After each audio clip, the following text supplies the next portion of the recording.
Hey, Hound Dogs. I'm David Hankins, I'm Paul Hankins. And I'm Trevor Hankins. I'm Rachel Wells. and welcome to On the Air with Power Squared. We're going to this week talk about the graphic novel Pulitzer Prize winner Mouse by Art Spiegelman, which is going through some little controversy at the moment, which we'll get to. First, we want to talk about how did we all find out? We've all read it, which is nice. How did we all find out about the book? Rachel? I'll go first. And I remember in the seventh grade, we went on a field trip to Washington, D.C., and one of the places we went to was the Holocaust Museum. And I recall in the gift store, I found this book, Mouse. I never heard of it before, but it was a comic book, so I was like, of course I'm going to buy it. So I bought it, and I found it utterly fascinating. Like that, I think that was the last time I read it. I didn't even read volume two, which is a shame. I'm going to have to read it after this, after we end here. Okay. But I found it's just so totally different than anything else I had read. I never really read like underground style comics before, not to mention one about something as heavy as the Holocaust. So Yeah. it opened like a new world for me. Right. Well, I first heard of it, and I think I can say this for maybe the other two on the show here.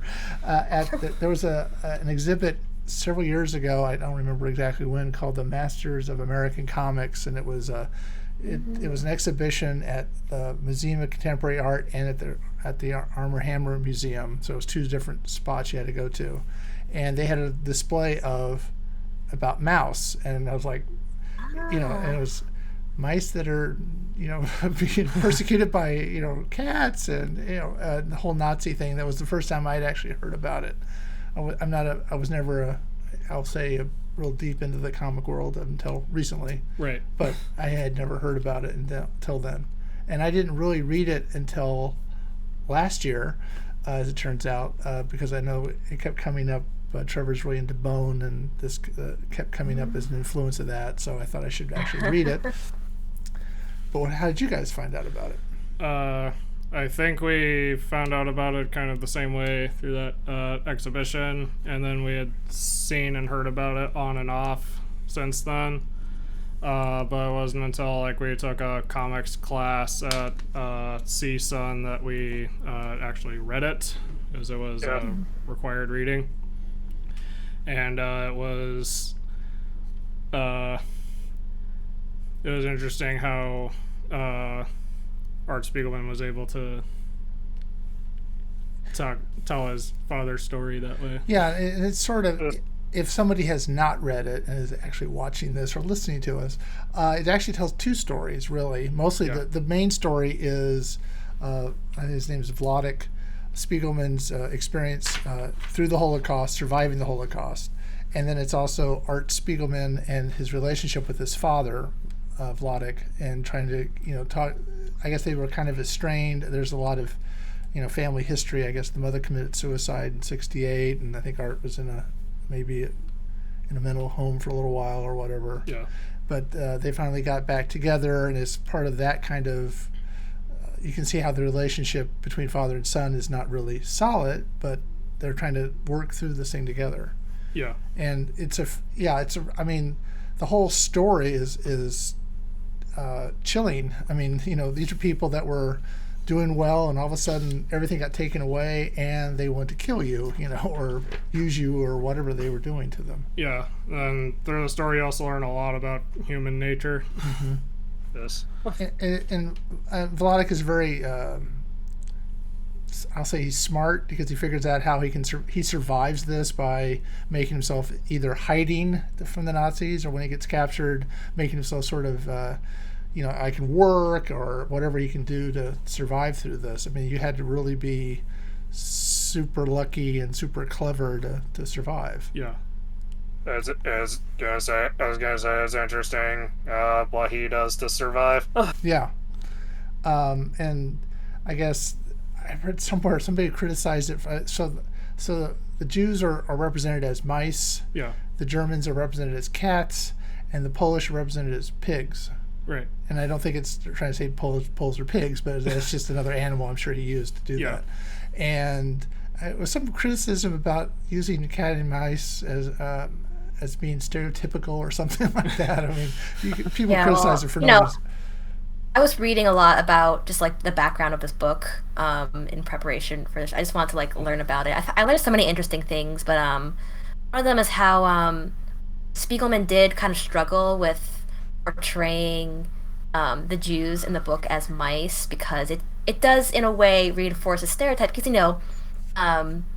during World War II the Germans would portray Jews as like vermin, as rats on like propaganda posters, and they were very much like Jews were literally not humans to them. So but I do think he kind of used that to his advantage, especially when you consider like Spiegelman he is like an underground comic artist, right. And underground comics are known for portraying things like in a different sort of way, not like a mainstream sort of way. So this is like, I guess it's sort of a way of like helping it to stand out, helping it to almost ironically humanize the characters, and and I think you get the sense of there's a lot of mice, but the cats are dominating them. And cats basically kill mice, as in a household situation anyway. So you kind of think of them as more of the kind of the aggressors. Not that mice in your house is a good thing, but I'm just saying generally. So I mean, that also plays with that as well. I think that the Jews are sort of seen as sort of being there's more Jews than there were German Nazis ordering them around, right? But you get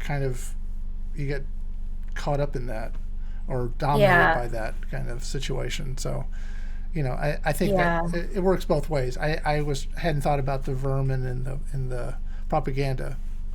Yeah, it's almost a I had a thought there, like it's almost. Despite what this Tennessee school board says, like it's not appropriate for our students, I almost feel like Mouse is ideal for maybe not young kids, but like, middle school, high school, because the cat and mouse dichotomy, that's a very simple thing that we all understand. Like cats and mice, they're natural enemies.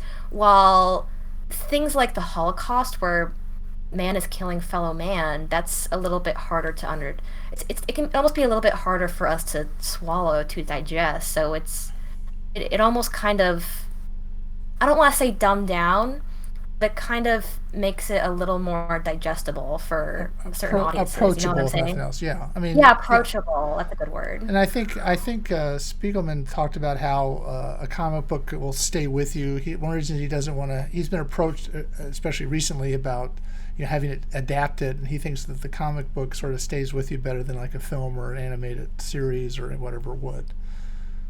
Right. And I think you're speaking to people in a accessible language. Graphic novels are pretty accessible to most people, and you're telling a real story that is horrific in a way that they can at least, I can't say you can relate to it, but you can at least understand it and absorb it. Yeah. Absolutely, I agree. And I was going to say, because I believe the school board said that they want to replace Mouse with another kind of work that would be more like appropriate. But I feel like it would probably be a book, right? Like a written book. And you can't just replace a graphic novel with a book. Like the imagery, the way like the students would digest like what's happening, it's just not going to be the same. And it's such a shame that they made that decision. Well, obvious. I mean, I don't know about everybody else in high school. I'm not judging anybody, but if I was given this really thick book to read, I would probably not read it. Because exactly. Not to mention that shit takes hours. Like reading a book can take hours. Yes. Well, I could read Mouse in like a sit down. That's a long sit down, but yeah, you could. Yeah. I mean, but it is. But it's much easier to read comics than it is to read. Yeah, because the images, as they say, pictures, are worth 1,000 words. It kind of helps you. You can absorb it quicker, I think, visually, than you can just reading a dry recitation about it. Exactly. Now you actually had the opportunity to meet a Holocaust survivor in Yeah. a class. Yeah. What was, I mean, he'd written a book. I'm not saying his book is dry, but I mean, Right. What was that like? Well, the book was, like I was also talking about it in a class. Mm-hmm. The book was still a fascinating account, and it made me, I realized connections with other Holocaust memoirs that I had read before in another class. But that was a unique experience to actually meet him. Although the exact details in Mouse probably stuck with me more Right. No, because it was a visual medium. right.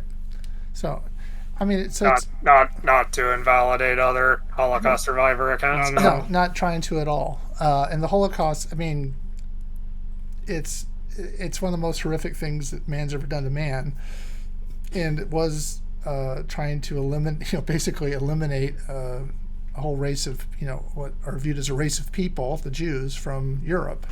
And if Hitler had more time, he might have been able to do it. Yeah. So there's a little bit, and people sort of now are using that whole, you hear the Holocaust being tossed around about mask mandates and things like that, which is totally stupid way of, a stupid analogy to make, because nobody's going to kill you if you don't wear a mask. Yeah. Yeah. It's just I'm getting the impression, in recent years, I mean, I'm not a teacher or anything, I'm not in schools, but I'm getting the impression that a lot of kids aren't getting adequate Holocaust education. People are forgetting what happened, not to mention Holocaust survivors are dying. right. Yeah. There's not gonna be, soon there won't be any left to tell their story, which is why stories like Mouse are so vital Yeah, to and keep in schools. this will obviously outlive Art Spiegelman and his father's. I think his father's already died, but I mean this will live on for as long as people can buy books. Yeah. It's a great source for seeing how somebody's lived through that situation. Yeah. So we were talking. The reason we brought this up, and again, we're not trying to act like we're experts on Mouse or education and all that kind of stuff. We're just people that are concerned about some of the things we're seeing going on right now, and Mouse being sort of a flashpoint, because it was recently, now technically not banned, they just removed it from the curriculum, which I sort of view as sort of similar to saying, well, Romeo and Juliet, they're really young kids and they commit suicide, so we don't want our kids to read that, which means they'll probably never. Yeah, yeah, and they'll probably then never read it because they're not being introduced to it and some of the, you know what I mean. So the fact that you're taking this away from people as a something to learn means they're not going to they may not come across it. I know there was a bookstore nearby that was going to give it away to students if they wanted it. But I mean, the idea though, you're just sort of denying people this access to this in a way, or trying to deny it, even though it's not banned. It's just put aside in the box in the garage. It's it may not be an outright ban, but it still stands as this recent pattern of removing books from children's purview or outright banning them, saying this is inappropriate for kids, just kind of this sort of controlling the narrative. I don't know if it's the right term, but as we were discussing before the show started, a lot of right-wing people are taking a stand against certain books, saying they're inappropriate for kids, even though it's just maybe a book about queer LGBT issues, right. A book about race. It's definitely a part of this broader pattern. Yeah, that's it's a state representative in Texas. His name, I think it's Matt Krause, and he has a list of 850 books that he thinks are inappropriate for young people to read, and no one's advocating that this be the first book you get in first grade. This is something you probably wouldn't be introduced to until you're like middle school or something. But at that point, you should be able to see a naked mouse, and I'm sure you've heard the word "damn" a few times, but by the time you're that age, so the fact that that's the reason they're trying to protect the children from this book is silly. It's Yeah. You just don't want them to really know the horrors of this thing. So when you say this is like the Holocaust, they'll go, "Oh, I guess so," because I don't know anything about it. Yeah, exactly. Like I believe Spiegelman in response to all this said something like, "Why can't we teach a nicer part of the Holocaust?" Well, yeah, that's the scary thing is I think there's probably somebody that's what is that you can't just have what was it someplace in another place in Texas I want to say, and I'm from there, so it's okay for me to criticize the state. There was somebody that was sort of that wasn't appropriate. They wanted to teach something else other than the Holocaust or something like that, some sort of nicer, the Germans weren't so bad kind of a thing, and during Nazism, that kind of stuff. That time the Germans were really mean. Yeah. That second time the Germans were. Yeah. So, there's this. The Krauss list in Texas is aiming at books that are about non-white, non-heterosexual experiences, which is sort of. I think for a lot of kids, that's maybe the way that they realize that they're not alone. That they're black and gay, and look, there's a guy that wrote about that experience. So to deny them of that access is just and why are you doing that? Because you think God's on your side or something. It's okay to repress freedom of speech. Yeah. I recall last year's elections, the like municipal elections. No one cares about those, but I care about those. Some of the school board candidates were absolute nuts, like absolute nuts. One of them, I recall, I was looking over her Facebook. I like to research the candidates I vote for, and she was saying she was listing all these books that she thought were like inappropriate. Like the school district wants to teach these books about nudity and sex to children. Can you believe this? I looked at the books. It was just a bunch of LGBT memoirs. Yeah. And I think that's the kind of books that the governor of Texas referred to as pornographic or whatever. Yeah.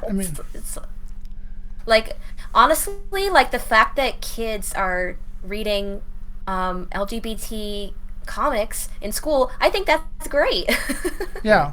More of that. That's awesome. One of the things that, kind of helped me.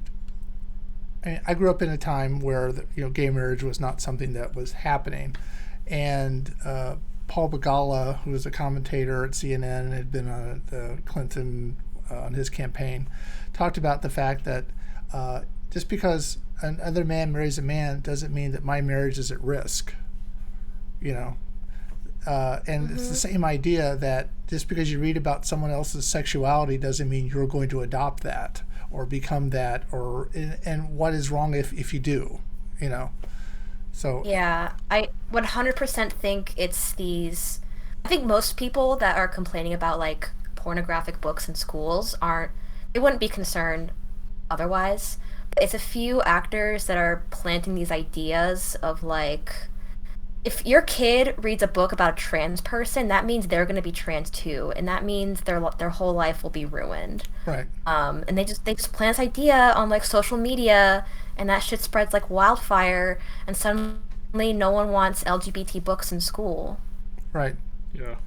It's the same thing with critical race theory. That's the exact thing that happened with critical. No one would care about critical race theory if it weren't for like, I was just watching a video about it. I wish I could remember more details, but it was like this one guy that spouted nonsense about it, and suddenly everyone cared about it. But they're not teaching it anywhere. That's the thing. They're not teaching critical race theory in any school district in the country, but you can't have that happen. Yeah. It's so much fear mongering and like moral. What do you call it? Moral panic. It's moral panic. Yeah. I guess.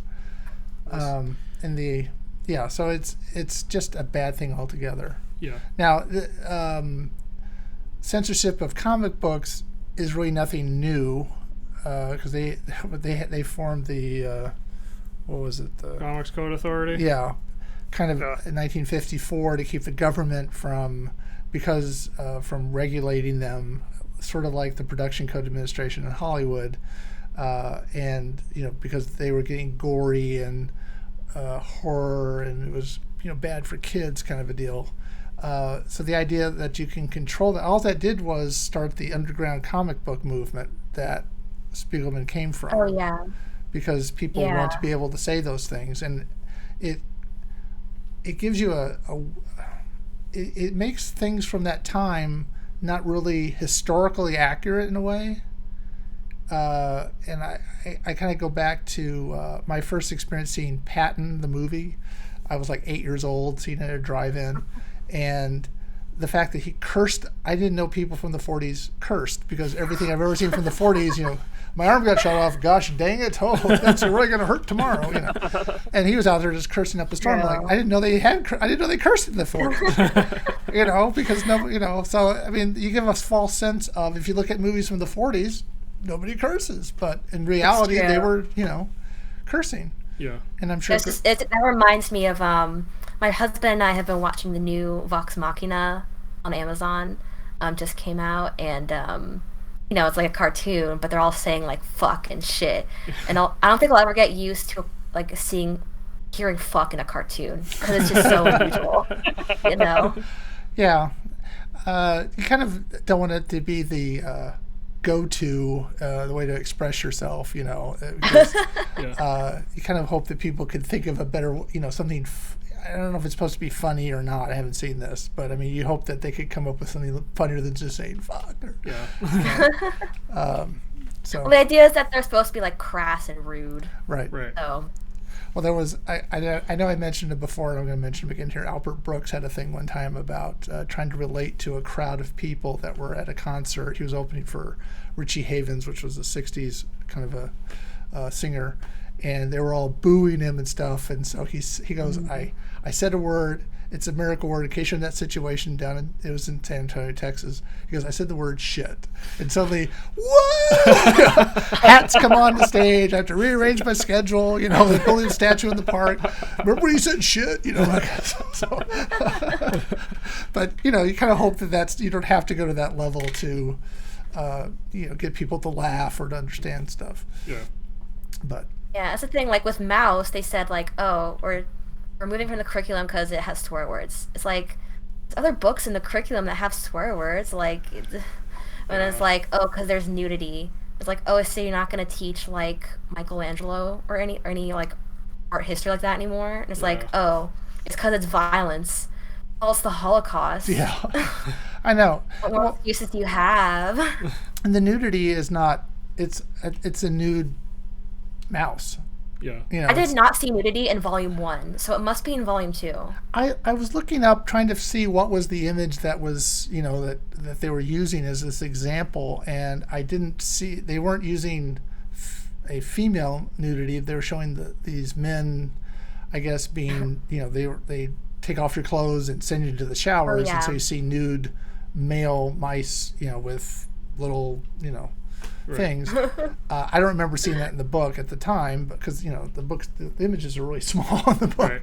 But that was the thing. That was nudity, and I was like, it's a mouse. It's not. Well, probably they didn't list male. They didn't list just nudity. They listed female nudity. So Yes, and that's the part I didn't. the problem. I couldn't find that or reference to it, and I didn't want to go through the whole book page by page looking for a naked mouse. Right. But it just seems. That just seems. But then also, if there's male nudity and it's the female nudity that we're worried about, Yeah. I don't know. It's like on I don't know if they call it on Tumblr. They specifically banned like female nipples, Yeah. not male nipples, Right. the female ones. Yeah, men can walk down the street topless, but women cannot. Yeah. Exactly. But it all seems so arbitrary, doesn't it? Yes, but you can also see. I think we're getting off topic. A little bit off topic, Yeah. but so do we want to wrap this up then, or we disagree obviously with taking it out of the curriculum. Yeah. We do encourage people to read it. Just Oh yeah, a must read. yeah, if for no other reason than it's topical at the moment, but it is also Yeah. it's a really well done book. Yeah. It is. If you can That's get it on Amazon, it might be. Is it still sold out? I don't know. Yeah. I was gonna say, I remember reading that the ban caused sales to spike. I was Yeah. like, it was sold out on Yeah. Amazon. Yeah. That's the Streisand effect. Yeah. Well, and it's the idea that it's good though that people would wonder why is this? I assume part of it is why is this a Oh, big yeah. deal? Yeah. It's good that this is getting like in front of eyes. Maybe people that had never read Mouse before will read it now because of the coverage. It Right. is like the most genius promotion campaign for any comic. Well, anytime you ban something, you just make it more, It's true. It's It's the more fir- enticing. It's the forbidden fruit Yeah. aspect. Look at they banned alcohol, people still drank. Yeah. Just had to go into That's speakeasy. how we got Yeah. organized crime. True. Yeah, it's really really smart move there. I did want to share fun facts about Mouse that I read about. Okay. Okay. Which I find very fascinating. So Mouse is the first and today only comic book to have won a Pulitzer. Right. It came out 4 months before An American Tail, the movie, and that was by design. So like apparently he wanted to come out with a trade paper book, Spiegelman. I mean, he learned that this movie, An American Tail, is coming out, and he didn't want unfavorable comparisons because Right. it's both Jewish mice escaping treachery in Europe. Yeah. So he specifically came out with just part of the comic, Volume 1, so that it could be out in time before the movie, and that's why it's divided into 2 volumes. Huh. Now, Yeah. he had been working on this since like 1978, and he finally started. Oh, yeah. And he was printing it, serializing it in a magazine that he and his wife were doing called Raw. And Yeah, I found that also fascinating how he was publishing it in him and his wife's magazine. I think Yeah. that's great. and then finally put out. I think it was finally published in 1991. Yeah. Part 1. Yeah. So yeah, it's a very. Yeah. I mean, even the story about the comic or the graphic novel itself is interesting. So it's It is. It's also apparently like the comic with the most scholarly articles written about it. There's this whole little cottage industry of scholars that want to write about Mouse. you kind of at some point you have to have you have to have an original idea about it. So I mean, it's at some point you would think you'd run out of ideas about something. but- Like you'd run out of ways Well, to document the Beatles. that is It's a just, weird I think it's just comparison. so rife with Mouse is so rife with imagery and themes and emotions. I think there's a lot there, obviously. What's really interesting to me is you admire Vladek, but he's not a nice guy. He's very human. Yeah, I mean he's Very human. yeah, and he's a little out for himself, and I imagine the experience of the Holocaust would make you kind of that way to a certain degree. But he's not like the greatest dad in the world, or greatest guy in the world. And his second marriage, she hates him basically, or they hate each other, that kind of stuff. He's a very flawed person but he's at the same time the protagonist of this story. Yeah. You still appreciate his story, and you still, you're rooting for him during World War II when you're seeing him just trying to survive. Yeah. So have a hero that's not likable is a hard thing to pull off. Yeah. So yeah, It is. there's a lot of layers to it. I guess you could do a thing about that. Yeah. Exactly. Are there any other facts about Mouse? That's all I recall. I'm sure there's way more, but Yeah. All right. All right. So. You What? have anything, Trevor? It was like Volume 1 was in 1986 and Volume 2 is in 1991. 86, 91. Okay. Fair enough. In any case, it still beat spiel. Yeah, American Tail. It's a very different story. Yeah. But similar themes, though. Yeah. Dissimilar. All right, so if you are watching this on YouTube later and you like this sort of thing, leave a like, subscribe, and consider ringing that bell. All right. So until next time, I'm David Hankins. I'm Paul Hankins. I'm Trevor Hankins. And I'm Rachel Wells. And you've been on the air with Power Squared.